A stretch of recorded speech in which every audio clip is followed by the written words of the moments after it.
thank you, everybody. It's great to actually be following up Lori and Paul's conversation. As I introduce myself selfishly, I'm Berit. I'm the general manager overseeing general merchandise, beauty, and OTC at Fetch. I promise you my title is shorter than Britt's here, so.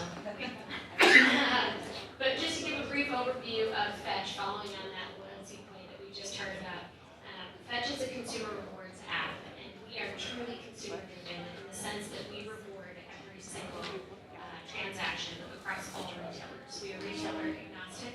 We fundamentally believe that people should be paying exactly what they deserve and rewarded for the brands that they are choosing, the loyalty that they are choosing, regardless of where they're making that decision or on what type of product, experience, anything along those lines. So with that, I will introduce Britt, or actually, Britt's going to introduce herself, because wait for it, she has a very long title and a very good job. It is a long title. So good morning, everyone. I am Britt. I have been at Kellogg for 4 years, soon to be Kellanova. Not sure if anyone has heard, we're changing our name. Monday. Right, on Monday, big day. We'll be ringing the bell up in New York. That's super exciting. So I am the director of our portable Wholesome snacks portfolio within the away from home business unit. It's a complicated title, but essentially what that means is that I lead our innovation strategy and commercialization and comms for brands like Pop-Tart, Rice Krispies Treats, RX Bar, Nutri-Grain, and Special K in all the channels outside of the grocery store. So I can guarantee people consumed a number of those products this morning. At least 2 in my house. I hope so. You know, I should have brought some of our new RX bars. I'll have to do that next time. We've got really exciting brands for Kellogg, and do you want to tell us tell us more about what the away from home category is, and how does Kellogg view that in the role of growing your brands? There we go. Yeah. No, you're fine. I keep going backwards. Let's see. Yeah. So we talk about, as marketers, right, growing our brands, and there's a lot of ways that you can do that. But ideally, the 2 ways are being top of mind, right? So increasing mental availability. You do that through driving brand salience, right? But what I really want to hone in today is driving physical availability, which ultimately leads to increasing penetration. So before I get into, I'm just going to scoot up a little bit so I can read. When you think about a couple of things, I want to throw out a couple of did you knows. Did you know that 46% of all food spending is away from home, right? It's not meant to be consumed at home, so we're looking at almost half.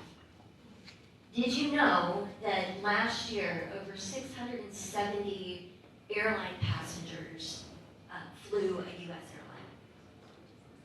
Did you know that on average, about 13 million college and university students eat something on campus at minimum 1 time per week? And so as we're thinking at Kellogg about how that, I feel like I skipped a slide.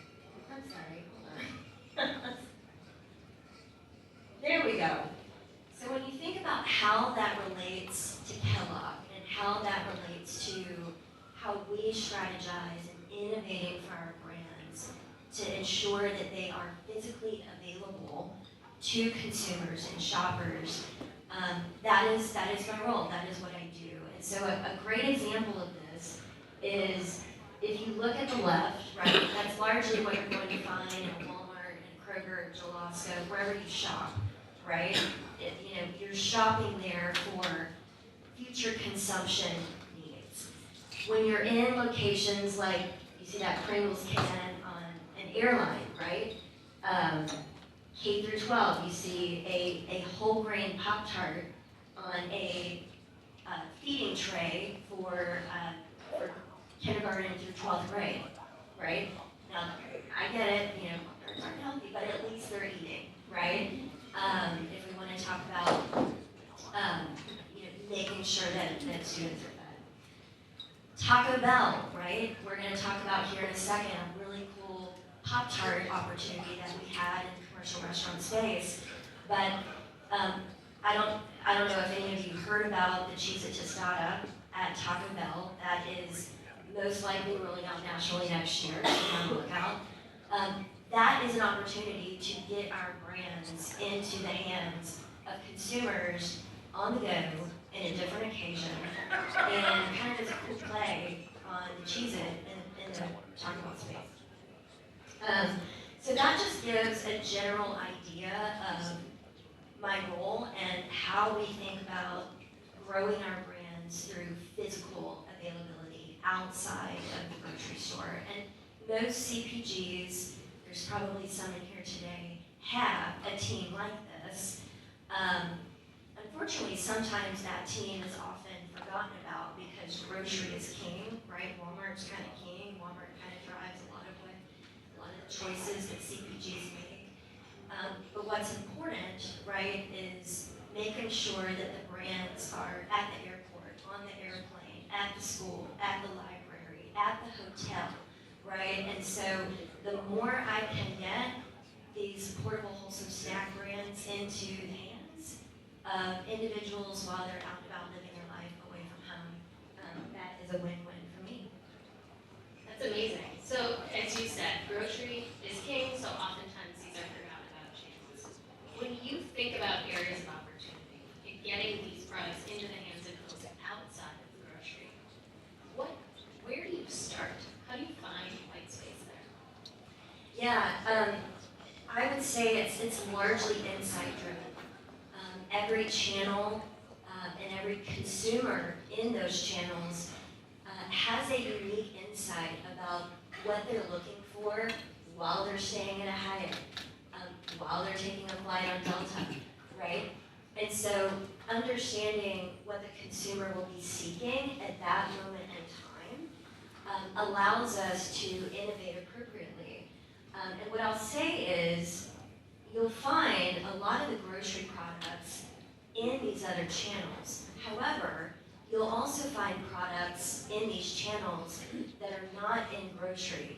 And that's specifically because we've identified an insight of why a certain product or certain brand needs to have a specific flavor or pack within one of these channels.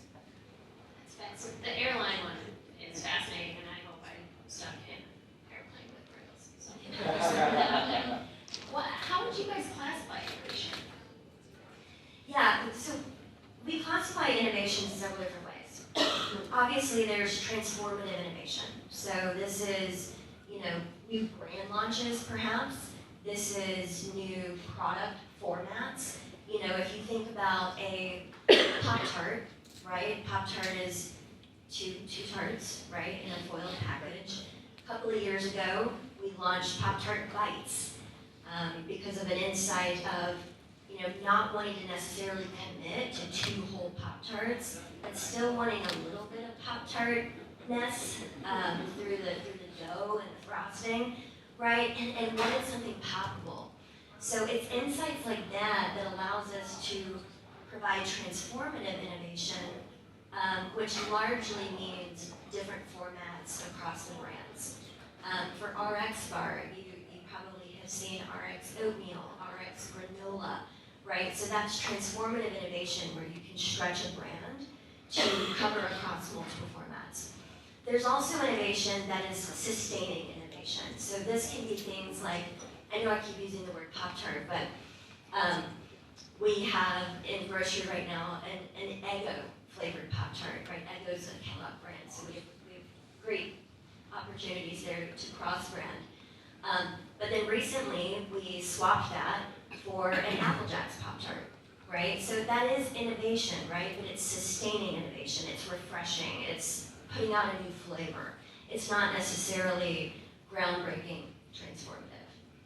And then there's boring parts of innovation, which we won't get into today, which is supply supply chain innovation, right? Which allows us to provide unique pack sizes and assortment collections to the consumer that they say, you know, I don't want a 12-pack of this flavor of RX bar.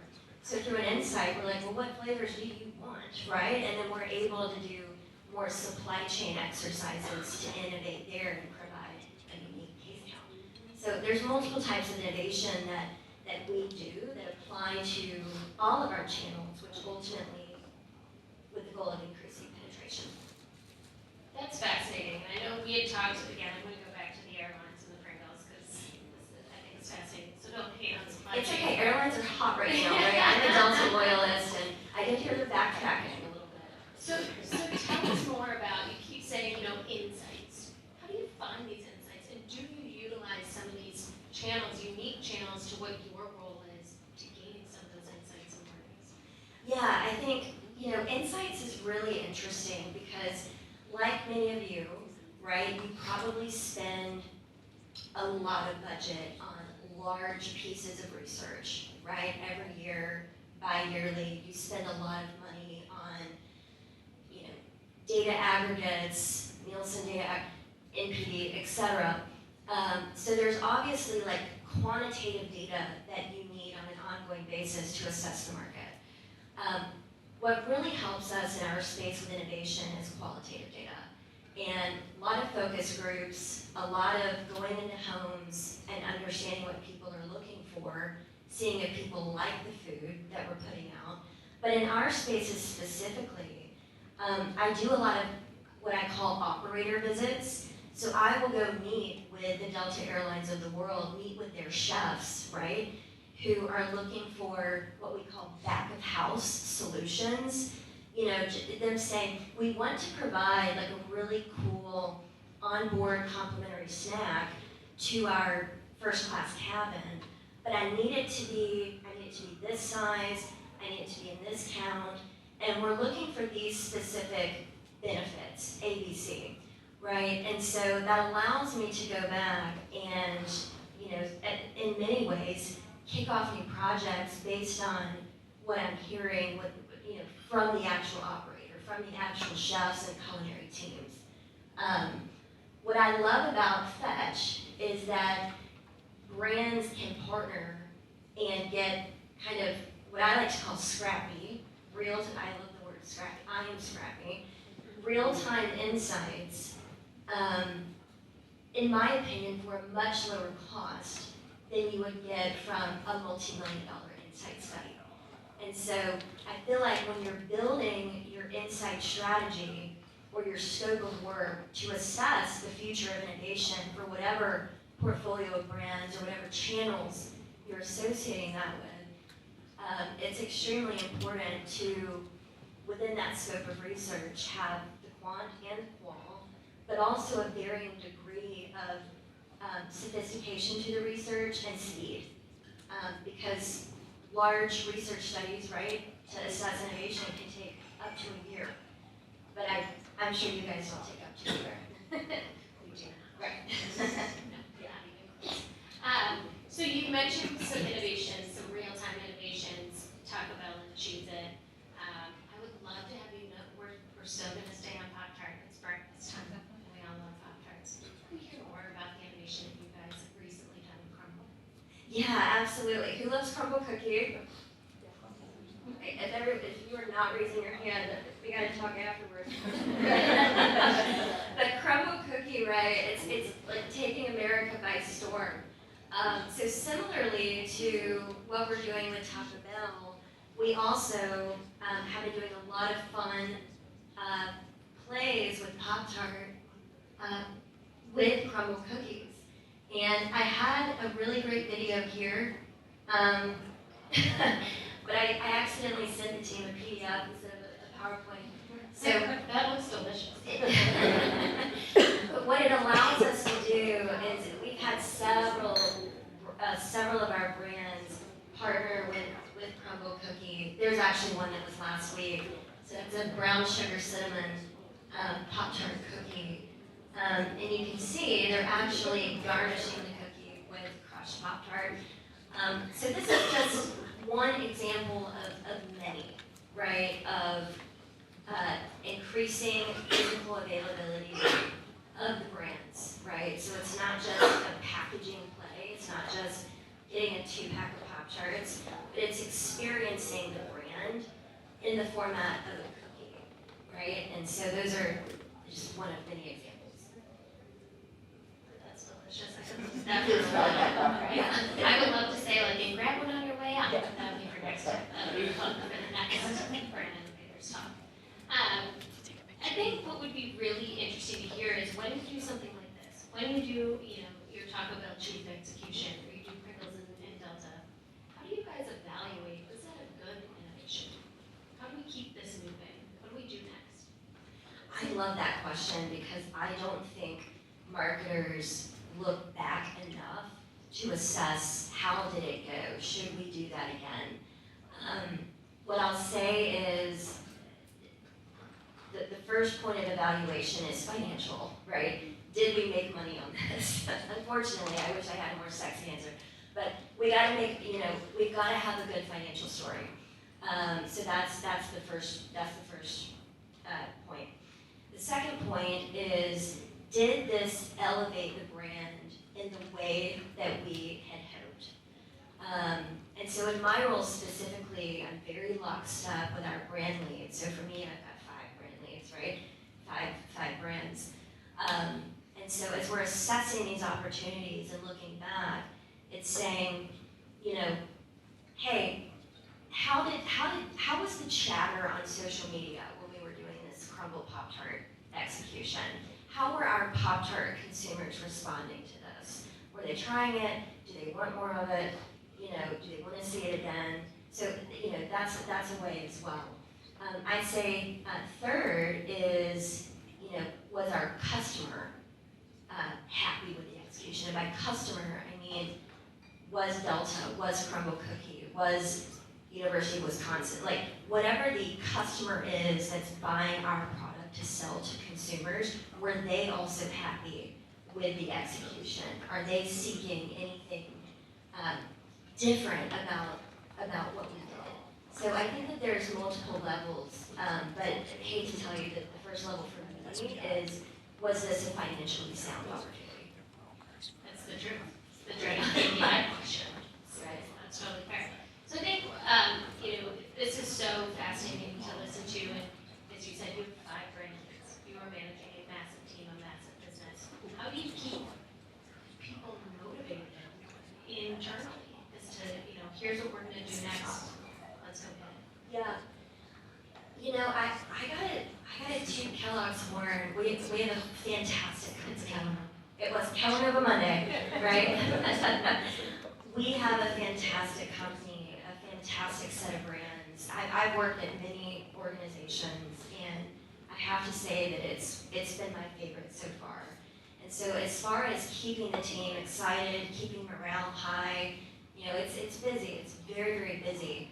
But I think because we work with such fun brands, we work with such great team members, and the company culture is just really fantastic. So everyone just kind of wants to keep doing cool stuff. That's honestly our trick of the trade. That's fantastic. Yeah. Well, good luck on Monday. Thank you. So much for making time before you head to New York. Thank you guys. Thanks for having me.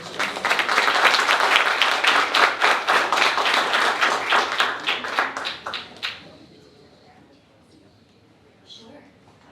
Any questions? Any questions for these guys? Yeah.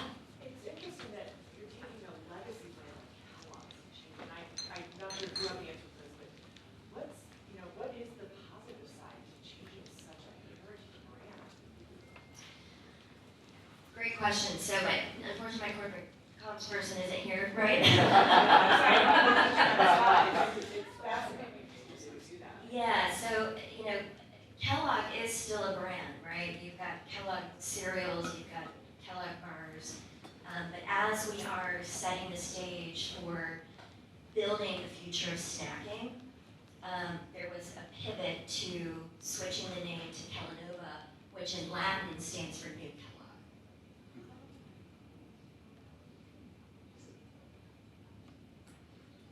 So have a quick question. So with this new brand building, I love this term, stretching the brand, but then you're also innovating with brand new brands, right? So you're doing this combo, and then you're getting all the insights back from your customers to figure out which one you should do. Should we stretch it? Should we build a new one? How does that interface with your media tactics? And when you have to deal with the brand managers, are they asking you like, oh my gosh, we have to now create brand new awareness for this? Or you just lean into that, we're still number one in the category? Like, just reminding.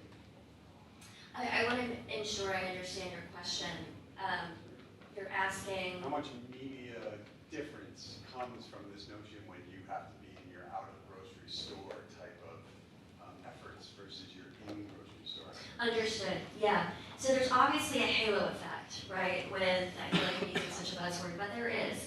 So for instance, when we are evaluating putting a brand on, say, United Airlines, we do a very heavy quantitative analysis to understand if we invest here, right, essentially it is kind of a media tactic because it's sampling of the product. What is that halo effect of overall lift for the brand? So I have very close interactions with our brand and experience planning teams because sometimes there's additional segment-specific, channel-specific media that's at play, and you want to ensure that it's all part of a full funnel marketing approach from awareness consideration to conversion. I hope that answers your question. It's helpful. Okay. Thank you. Any other questions before